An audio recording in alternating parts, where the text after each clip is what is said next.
I have never pretended to be kind. People like to soften their sins with explanations. They say things like I was protecting my son or a mother's instincts made me harsh. I've said those things myself, usually with my chin lifted and my spine straight, as if pride could turn cruelty into virtue. But if I am telling this story honestly, then I must begin with the truth I avoided for years. I enjoyed breaking them. Click the subscribe button and comment where you're watching from. Every woman my son brought home arrived hopeful, careful, trying to earn my approval as if it were a badge they could pin to their futures. And every one of them left diminished. Some cried. Some grew quiet.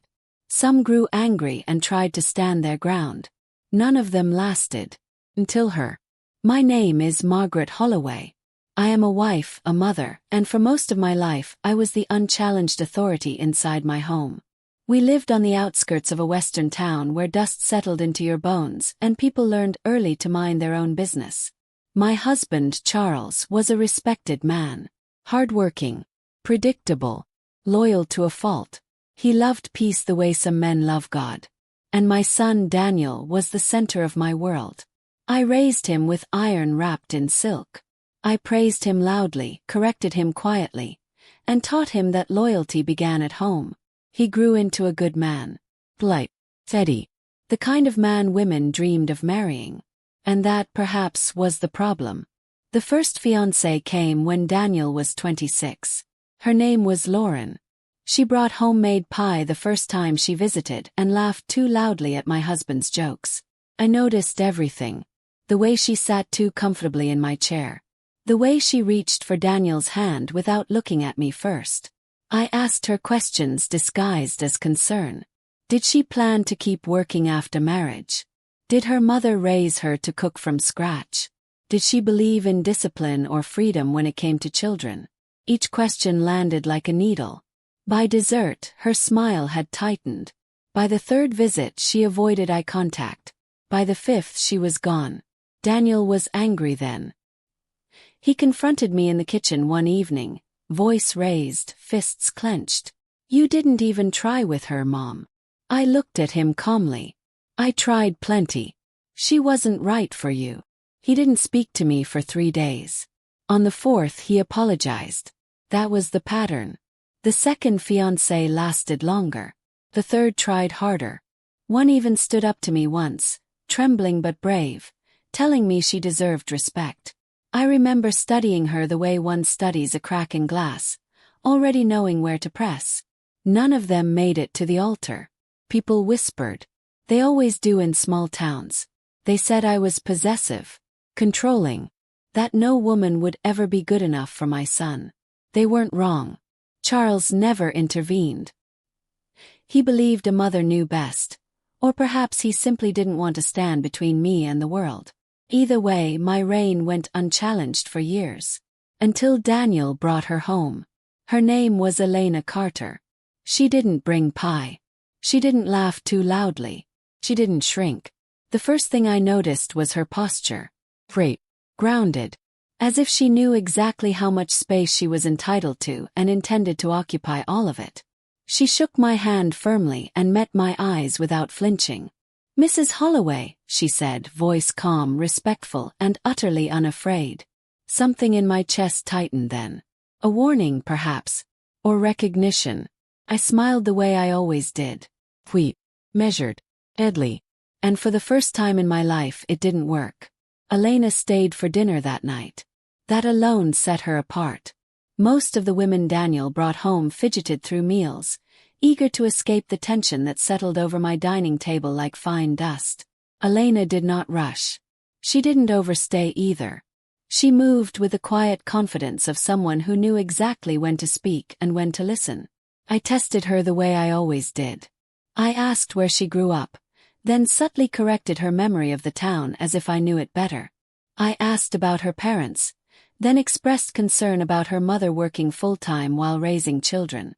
I asked about her career, then commented on how demanding jobs often left little room for family. She answered every question without apology. "I grew up moving around," she said, folding her napkin carefully. "It taught me adaptability.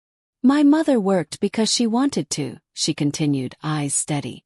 She showed me that responsibility and love aren't opposites. And when I remarked that marriage required sacrifice, she smiled slightly. It does, she agreed. From everyone involved. That was the moment I realized she was not confused about who I was. She saw me clearly. Daniel watched the exchange nervously, his shoulders tense, as if bracing for impact. Charles tried to lighten the mood, clearing his throat, making small jokes that fell flat. The house felt different with her in it. Less obedient, less certain. After dinner, when Daniel offered to help me clear the table, Elena stood too. "I'll help," she said. I didn't invite her to. I didn't stop her either.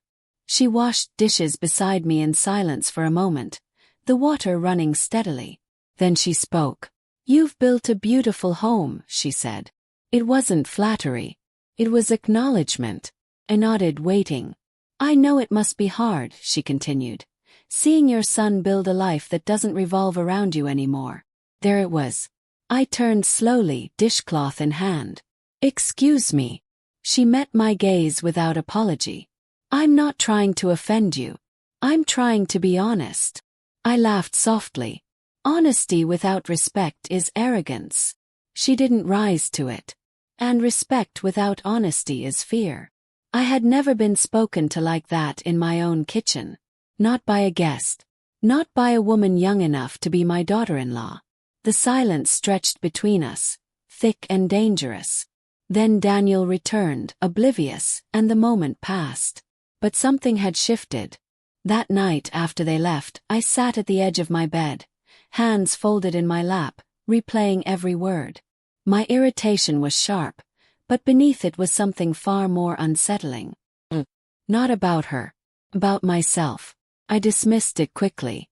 I had seen women like Elena before. Confident at first.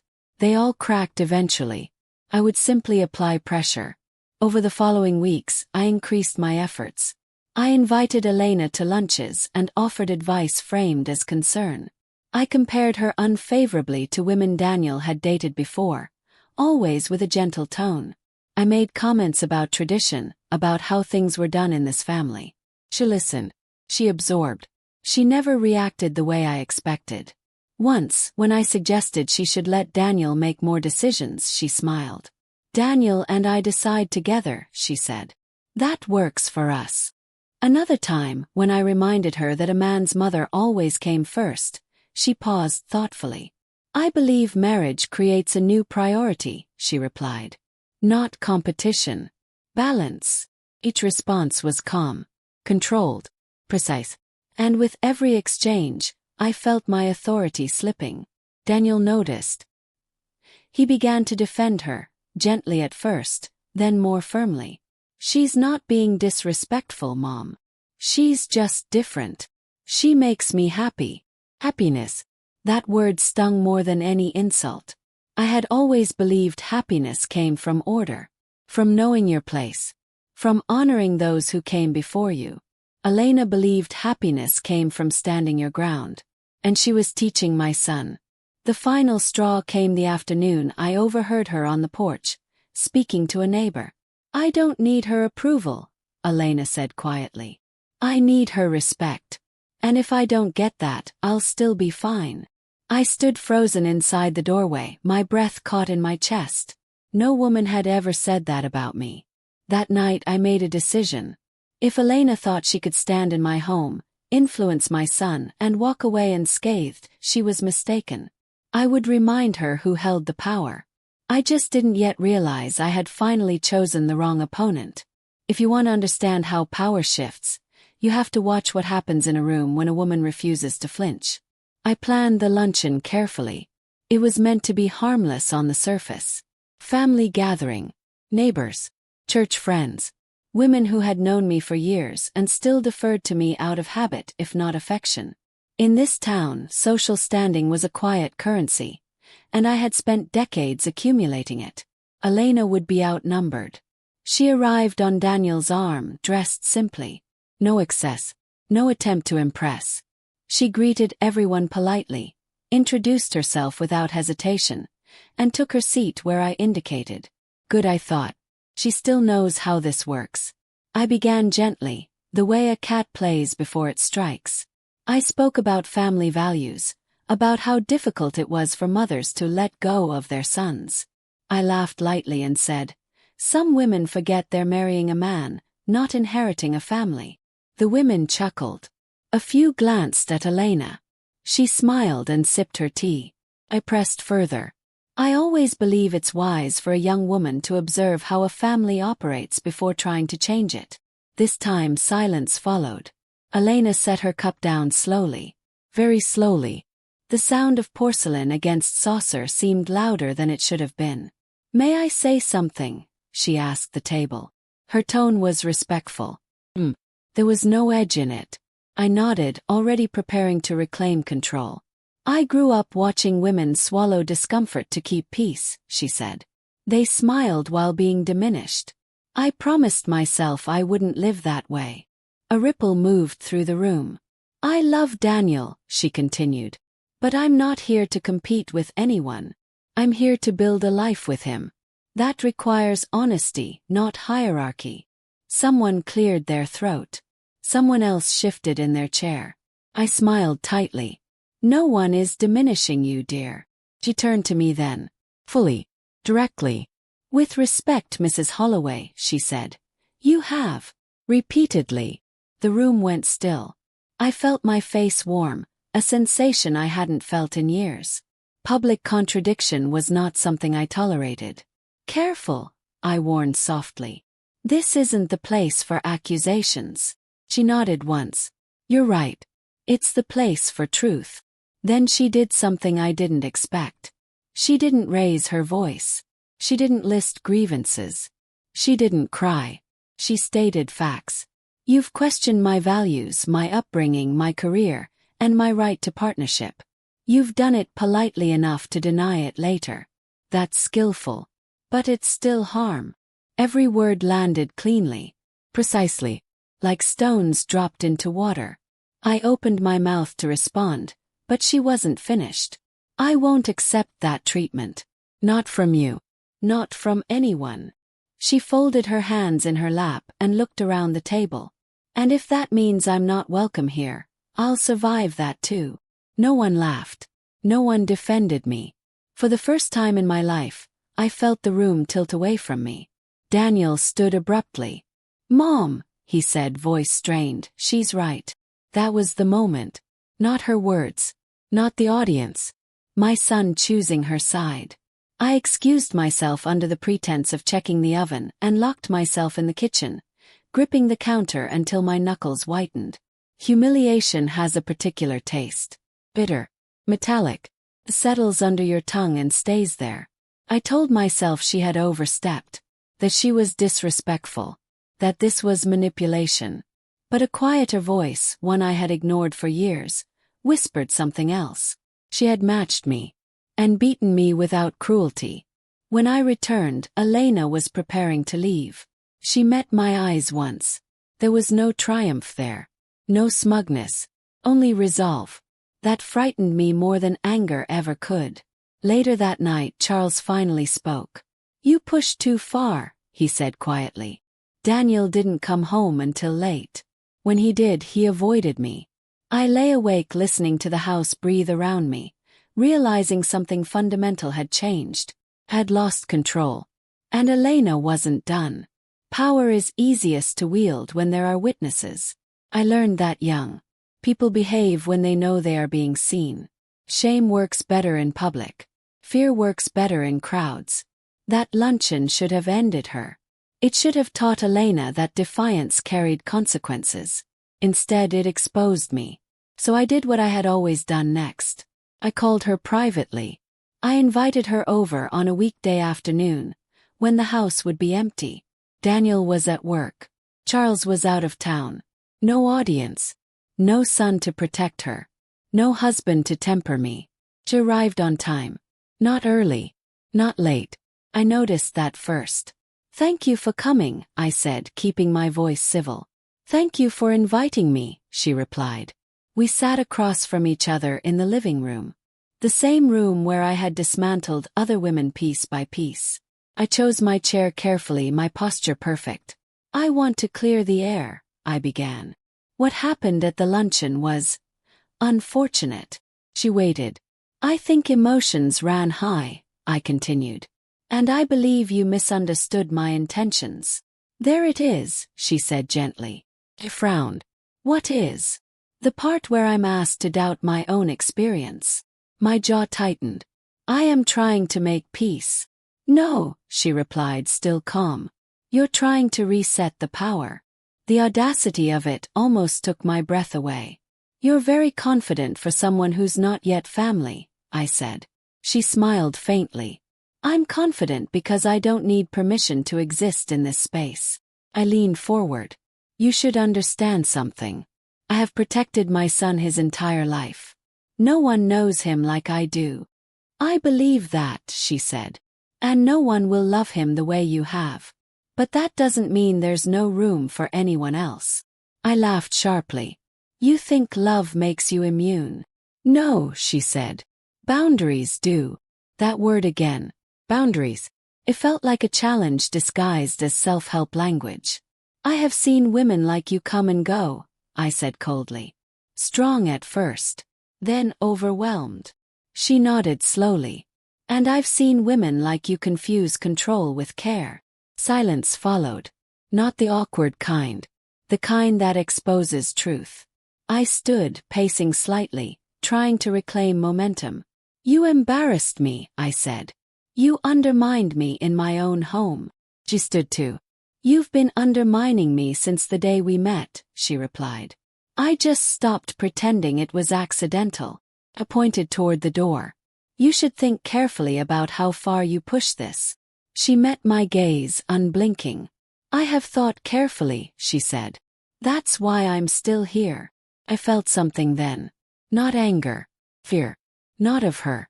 Of what would happen if I couldn't move her. I want a relationship built on mutual respect, she continued. That means you stop testing me. You stop commenting on my worth. And you stop treating me like an intruder. And if I don't? Yes. She didn't hesitate. Then I will disengage, she said. Calmly. Completely. And your son will decide what that means for you. The threat was quiet. Clean. Undeniable. You wouldn't, I said. I already am, she replied. For the first time I understood something essential. She wasn't fighting me. She was removing me as an obstacle. No raised voice. No tears. No drama. Just consequence. She picked up her bag and walked to the door. I hope one day we can be allies, she said. But I won't be your victim. The door closed softly behind her. I stood alone in the living room, heart pounding, surrounded by furniture that suddenly felt unfamiliar. I had always believed that no woman could outlast me. I had been wrong. And the worst part was this. Neither my husband nor my son could stop what was coming next. Because Elena didn't need their permission. She had already won something far more dangerous. My attention. Power doesn't disappear all at once. It erodes. At first it's subtle. A tone that no longer carries weight. A look that no longer silences a room. A certainty that begins to feel rehearsed instead of real. After Elena left my house that afternoon, I told myself nothing had changed. But the house knew better. Daniel stopped calling every evening. When he did visit, he brought Elena without warning, as if to remove my ability to prepare myself. Conversations shifted. Decisions were announced, not discussed. We're spending Thanksgiving with her parents this year. We've decided to move closer to town. We're setting our own timeline for the wedding. Every sentence carried the same message. You are no longer the center. Charles noticed before I admitted it. You've been quieter, he said one night as we sat across from each other at the dinner table. I'm tired, I replied. No, he said gently. You're not in charge. The words struck harder than he intended. I am your wife, I reminded him. And I'm your husband, he replied. Not your subordinate. That was new. For years, Charles had avoided conflict by stepping aside. But something about Elena's refusal to bend had stirred something in him too. Perhaps he recognized the cost of silence. Perhaps he was tired of living inside the walls I built. "She's not trying to replace you," he said. "She's asking you to meet her halfway." "I don't meet people halfway in my own family," I snapped. "That," he said quietly, "might be the problem." Outside our home, the shift was just as unsettling. Women who once deferred to me now listened more carefully when Elena spoke. They asked her opinion. They included her. Not out of rebellion but out of respect. Respect earned, not demanded. At church, I noticed it first in the seating. Then in the conversations I wasn't part of. Then in the silence when I spoke and expected agreement. I had built my identity on being untouchable. Elena had touched it simply by refusing to play.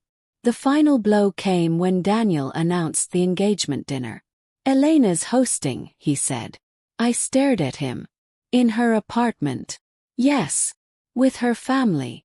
"Yes." "And me?" He hesitated. "You're invited." "Course. But there are some boundaries." There it was again. Boundaries. "You don't get to set boundaries with your mother," I said. He really looked at me for the first time in years. "I do," he said. "And I am." I wanted to scream. I wanted to remind him of every sacrifice, every night I stayed awake worrying, every decision I made for his benefit. Instead, I felt something colder.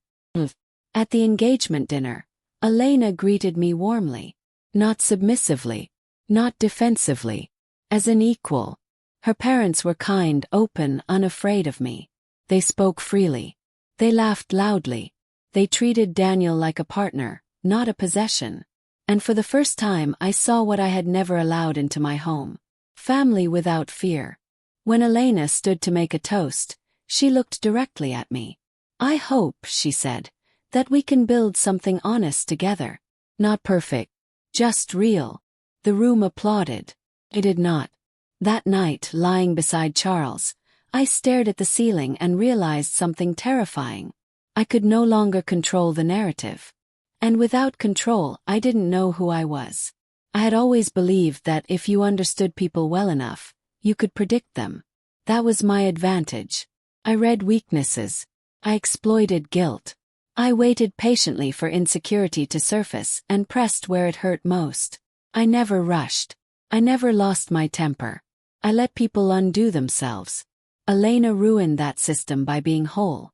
There was no fracture to widen, no shame to weaponize, no desperation to manipulate.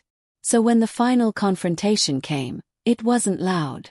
It was inevitable. It happened the morning Daniel and Elena announced they had set the wedding date. I heard it secondhand. Not from my son. Not from my husband. From a woman at church who congratulated me as if I had already accepted it. I drove to Elena's apartment without calling. She opened the door and didn't look surprised. "I was expecting you," she said. That alone unsettled me. "You had no right to announce a date without consulting me," I said, stepping inside uninvited. She closed the door calmly. "We didn't need permission." "You're tearing my family apart," I said. She studied me for a long moment, then spoke carefully. "No," she said. "I'm refusing to let it revolve around fear." "You think this is fear?" I demanded. "I know it is," she replied. "Because control is always rooted in it." The words struck deeper than any insult. "I have sacrificed everything for my son," I said, voice shaking now despite myself. "Everything." She nodded. "I believe you.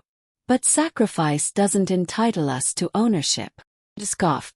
"You're young. You don't understand what it means to be replaced." Her gaze softened. "I'm not replacing you. You're resisting being redefined." That was the moment my composure cracked. "Do you know what I've done to protect him?" Yes. "Do you know how many women I saved him from?" She stepped closer. Not threatening. Grounded. "You didn't save him," she said. "You isolated him." The truth landed with force. "I am not your enemy," she continued. "But I will not shrink to make you comfortable." "And what if I don't accept you?" I asked quietly. She didn't hesitate. Then I will still marry him, she said. And I will still live fully. The only question is whether you will be part of that life.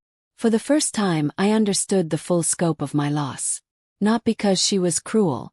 'Cause she was immovable. You can't take my place, I said, almost pleading. I don't want it, she replied. I want my own. There was nothing left to say. No leverage. No threat. No appeal. I had met my match. Not a louder woman. A stronger one. I left her apartment without another word. My reflection in the hallway mirror unfamiliar. Smaller. Older. Uncertain. That night, Daniel came home and sat across from me. I love you, he said. But I won't choose between you and my wife. Wife. The word sealed it. I need you to treat her with respect, he continued. Or step back. I looked at my son, the boy I had shaped, the man I no longer commanded. And for the first time in my life I felt truly humbled. Not defeated. Suppose. Humbling doesn't arrive all at once. It seeps in through cracks you didn't know were there. After that night, the house grew unbearably quiet. Daniel stopped staying over entirely. Charles began spending longer hours away, not avoiding me exactly, but no longer orbiting me either. For the first time in decades, I was alone with myself. I began to notice things I had never allowed myself to feel. The way my chest tightened when the phone didn't ring. The way my name felt heavier when spoken without deference. The way my authority had been the scaffolding holding me upright. Without it, I wobbled. I thought often of my own mother. She had ruled our home with silence and expectation. Love in her world was conditional. You earned it through obedience. I had sworn I would never be weak like her. Somehow I had become worse. I remembered the girls Daniel brought home. Their nervous smiles. Their careful manners. The relief in their eyes when it ended, even as they cried. At the time I told myself I was discerning. Now I saw I had been afraid. Afraid of irrelevance. Afraid of being needed less.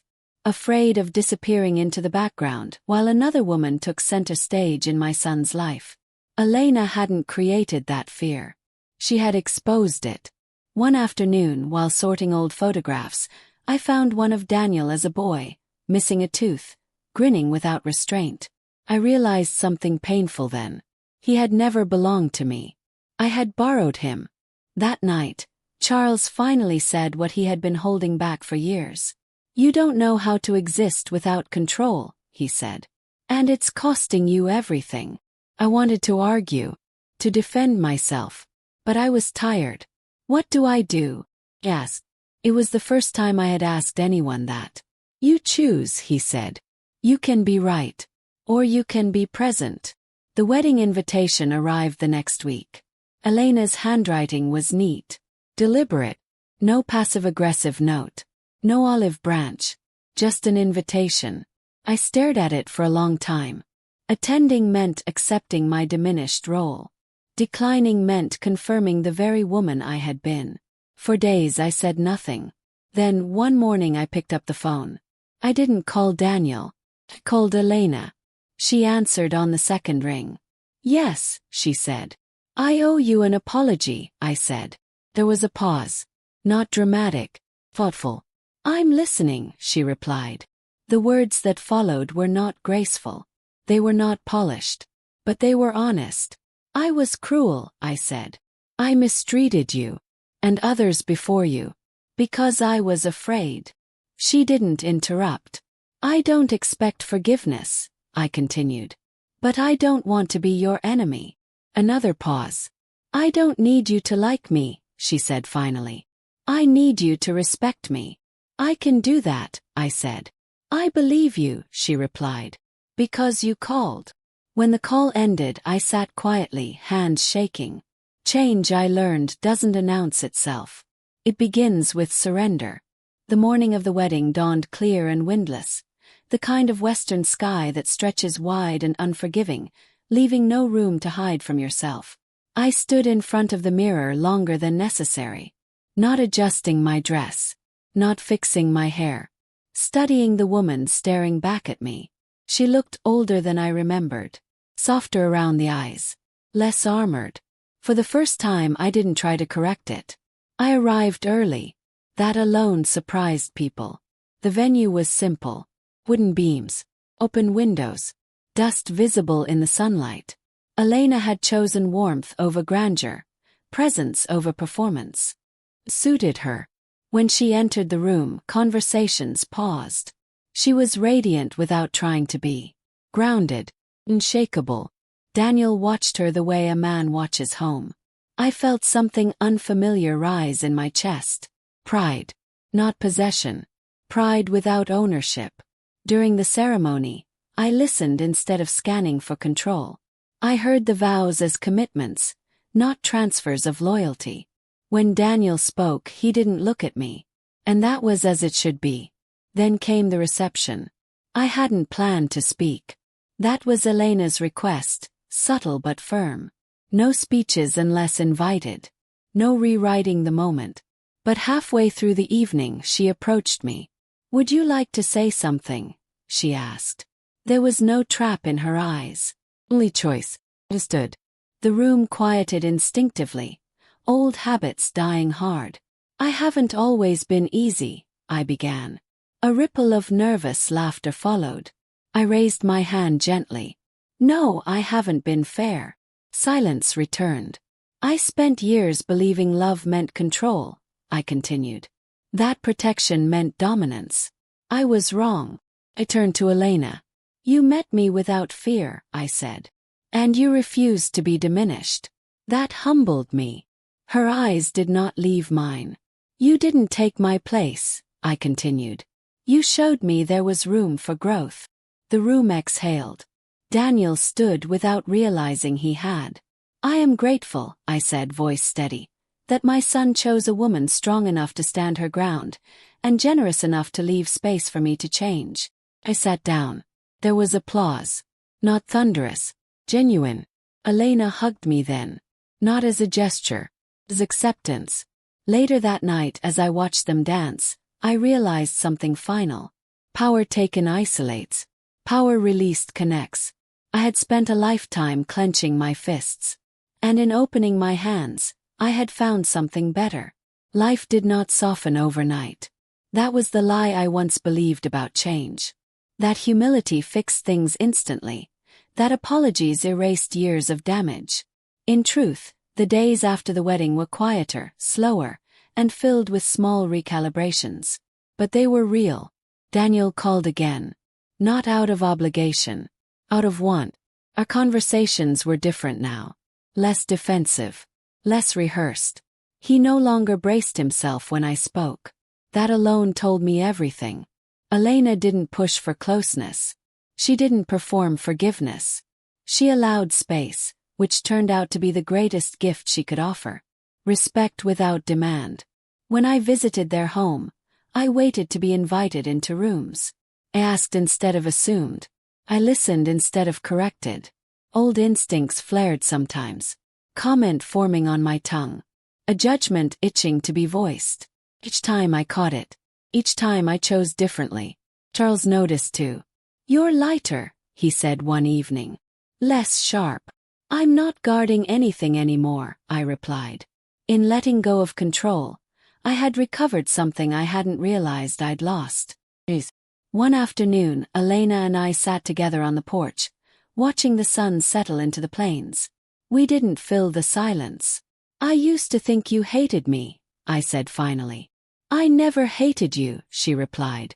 "I understood you." That hurt more than hatred ever could have. "I was afraid," I admitted. "I know," she said. "But fear doesn't get to drive anymore." She wasn't reminding me. She was trusting me. That night I wrote letters I never sent. Apologies to the women I had broken. A reckoning I owed myself. Some wrongs cannot be undone. They can only be acknowledged. Accepted that. I had met my match not in volume but in integrity. Not in aggression but in clarity. Elena hadn't defeated me. She had disarmed me. And in doing so, she had given me a way forward. I tell this story not as confession, and not as redemption. I tell it as record. Because for years I believed strength meant dominance. I believed love was proven by endurance, and respect was extracted through fear. I built my identity on being unmovable, unquestioned, untouchable. And then I met a woman who refused to move for me. Not out of defiance. Out of self-respect. Elena didn't arrive in my life to punish me. She arrived to end a pattern. To show me that power used to protect only oneself eventually destroys what it claims to guard. My son did not abandon me. He outgrew me. And I had a choice. Cling to the version of myself that demanded obedience. Or evolve into someone worthy of connection. I chose the harder path. Now, when people ask about my daughter-in-law, I smile honestly. She's strong, I say. Stronger than I was. And I mean it as praise. In this western town where dust remembers everything and silence carries truth, my reputation has changed. Not because I demanded it. 'Cause I earned it. I no longer rule rooms. I belong in them. And that is how I know I was truly humbled. Not when I lost control, but when I stopped needing it. Don't forget to subscribe and leave a comment.